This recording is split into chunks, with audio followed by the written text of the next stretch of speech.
I almost feel like it's not something that I can admit or even say publicly because if I do, then I'm not doing my part. I'm not doing something right.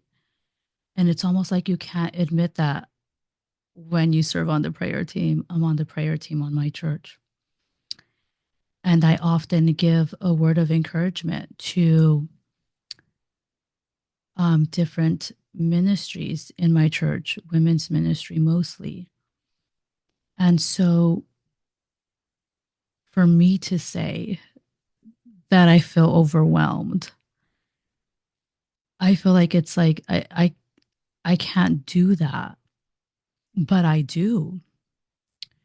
I do feel overwhelmed, and I have been feeling overwhelmed today. And in my particular circumstances, my daughter just got released from being admitted on Friday, and it's Monday. And I feel like I just haven't had a moment to process it at all. But life is still moving forward. I'm trying to process a traumatic experience because I was with her during that time that she was admitted in Children's Hospital. I was with her, I was there when the doctors were trying to tell me all these crazy things. And I'm still trying to process all that we've gone through. But while I'm here at home, life is still moving forward. I still have to homeschool. I still have to schedule her next appointments. I still have to give her all her medications. I still have to clean this home. I still have to show up. I still have to do all the things. And it feels so overwhelming. It feels like I can't catch my breath. Like I just want to pause everything, like Saved by the Bell, when Zach Morris would be like, timeout, and everything would pause. Like I just want like a timeout and to pause everything so I can process and I can breathe and catch my breath.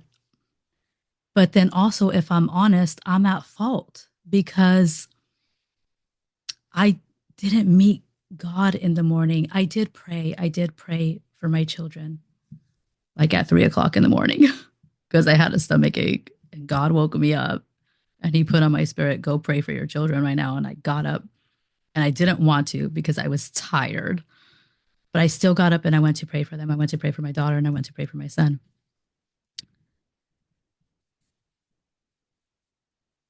And I'm just sharing this because I feel like we just can't admit when we're overwhelmed. We can't admit when we feel tired and exhausted. We can't admit when it sucks and it hurts and we're tired of going through it. We can't admit when we just want to see breakthrough already. We can't admit that we don't want to go through this anymore. We can't admit that we're waiting for this difficult season to end. We can't admit it. But then when I think about in the Bible, when I think about Job, how the words of his anguish and grief were written in the Bible for us to read.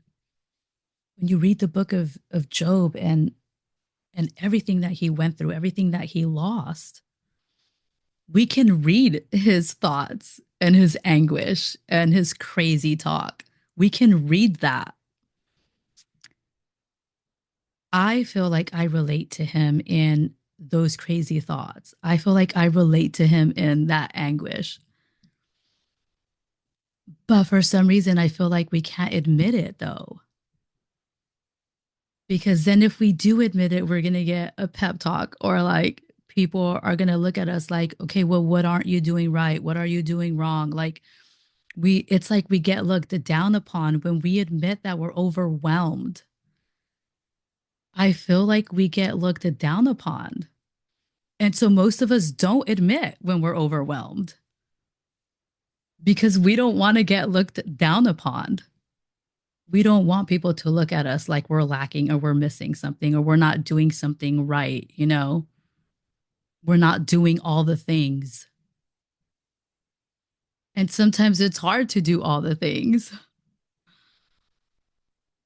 I'm supposed to be in bed right now. I just finished uploading two of my videos and trying to catch up, my Bible video and my hospital video. But I just felt on my spirit to just go on and record just because we don't see videos like this where the Christian is saying they're overwhelmed, where the girl on the prayer team, the girl that gives a word of encouragement is saying she's overwhelmed.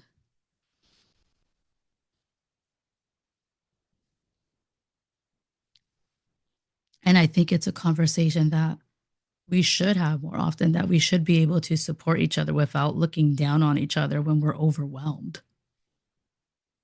Because life is hard, especially if you're dealing with chronic illness. And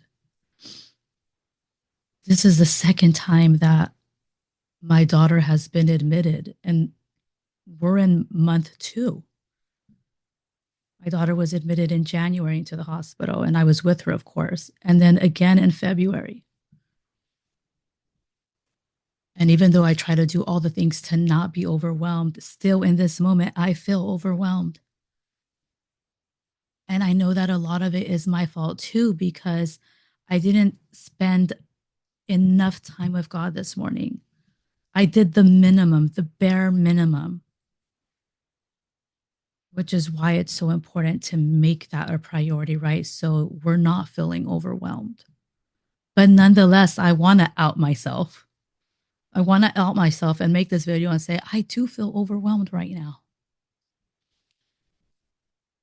And so if you're feeling that way and you're the one that gives the word of encouragement and you're on the prayer team, or maybe you're a worship leader or a pastor or a minister or something else and you're feeling overwhelmed, you're not alone.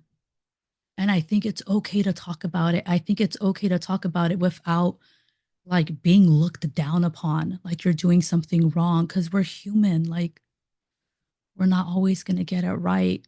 And I think when we're feeling overwhelmed or grief, all we need is like the prayer and the support and not, the advice.